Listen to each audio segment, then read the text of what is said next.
新时代的陆战之王格拉斯哥设定解析，踏平世界的神圣布里塔尼亚帝国铁骑登场。Code Geass 反叛的鲁路修设定解说，机体型号 RP-11，格拉斯哥是神圣布里塔尼亚帝国首款大范围装备的量产型人形机动兵器。该类型机动兵器取名为 K-Nightmare Frame， 简称为 KMF。该名称包括了骑士、坐骑和梦魇这3个含义，象征了神圣布里塔尼亚帝国从文化到科技所蕴藏的巨大力量。这对于起源于欧洲的神圣布里塔尼亚帝国来说，这个名称非常符合神圣布里塔尼亚帝国的特性，而格拉斯哥正是神圣布里塔尼亚帝国强大力量的具体体现。该型机动兵器是神圣布里塔尼亚帝国的第4代 KMF， 其整体设计是在第2代 KMF 的基础上发展而来，所发挥出的战斗能力基本确定了 KMF 的战斗模式。而这其中最显著的特点，便是在机体脚踝上安装了机动滑轮，这个部件可让机体具备轮式越野车辆的机动能力。当格拉斯哥要在地面展开机动作战时，处于折叠状态的机动滑轮就会放下，直接从双足行走模式切换高速机动模式，这样通过2个模式的切换就能适应大部分地形环境，加上机体上新型动力装置所提供的强劲动力，使得格拉斯哥保持着十分优异的机动性能展开作战。无论是执行迂回还是包抄战术，格拉斯哥歼灭敌军的表现都显得游刃有余。而格拉斯哥第2个极具特点的地方，便是安装在胸口2侧的飞檐爪牙。该部件功能通过火箭发射的方式来射出带有绳索的钩索，不但使格拉斯哥发挥出了以往地面装备不具备的机动能力，还能作为武器用于攻击对方，给予重大伤害，包括与专用的运输机一同执行大范围的机动作战时，飞檐爪牙还能拿来作为吊装和降落用的辅助工具。可以说，在有了飞檐爪牙的加持之下，格拉斯哥的灵活性得到了大幅度的提高，远远超出了传统陆军地面装备所具备的作战能力。而除了飞檐爪牙辅助装备之外，格拉斯哥的头部还装备了球形传感器。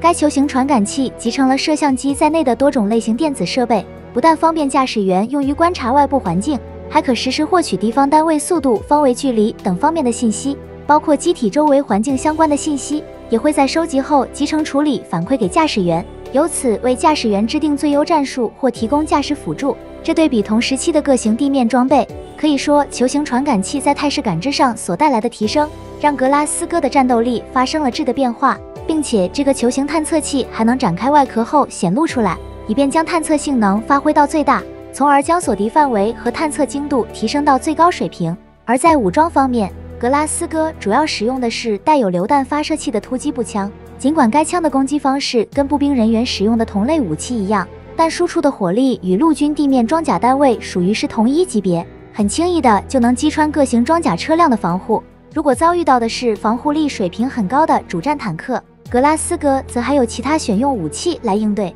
而这个选用武器便是名为巨炮的火箭发射筒。该武器为了便于携带，采用了可折叠的结构，当要使用时就会展开挂在机体的手臂上，所输出的威力十分强大，很轻易就能击穿主战坦克的正面装甲。这样与携带突击步枪的格拉斯哥共同作战时，就能发挥出为友军单位提供火力支援的作用。最后在格拉斯后背这个位置所凸出来的部分，便是供驾驶员乘坐操纵的驾驶舱，其所在的位置比较高，因而为了方便驾驶员进出驾驶舱，在舱门位置相应配备了简易的升降机。同时驾驶舱还带有跟战斗机弹射座椅一样的设置，可在遭遇到重大险情时，通过火箭发射的方式迅速脱离机体，从而保障驾驶员的生命安全。值得注意的是，格拉斯哥的驾驶舱也存在有比较明显的缺点，其内部的空间比较狭小，使得驾驶员乘坐的舒适程度比较差，不太容易长时间驾驶执行作战任务。像驾驶过格拉斯哥的红月卡莲，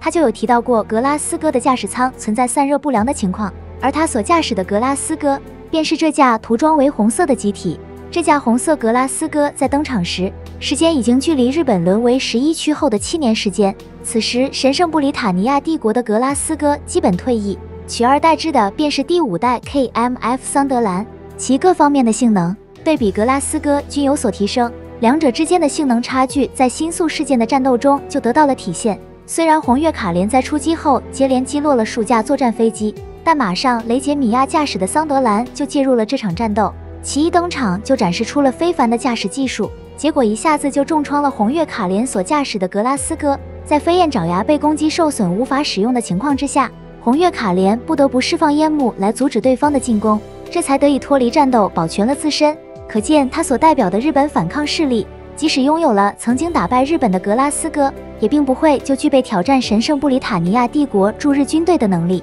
而除了他驾驶的这架红色涂装的格拉斯哥之外，在漫画 Code Geass 双帽的奥兹中，还出现了蓝色涂装的格拉斯哥。该型格拉斯哥属于是安保型 KMF， 主要部署在神圣布里塔尼亚帝国本土，承担守卫职责。为此专门配备了一面大型盾牌，来用于强化格拉斯哥的守卫能力。至于其他的性能，安保型格拉斯哥仍跟量产型格拉斯哥一样没有变化。而值得注意的是，随着格拉斯哥逐渐被新一代的 KMF 桑德兰取代，还有一部分退役的格拉斯哥在经过改造之后，就交付到了神圣布里塔尼亚帝国的警察部门使用。而这个经过改造的格拉斯哥，便是型号为 LE106 K Night Police 警用型格拉斯哥。该警用型格拉斯哥与安保型格拉斯哥比较接近，也是继续原有的机体性能不做出调整，将外形和涂装按照警用的要求进行了改动。可以看到，在驾驶舱和肩膀上都设置了警灯，通过提升辨识度方便执勤，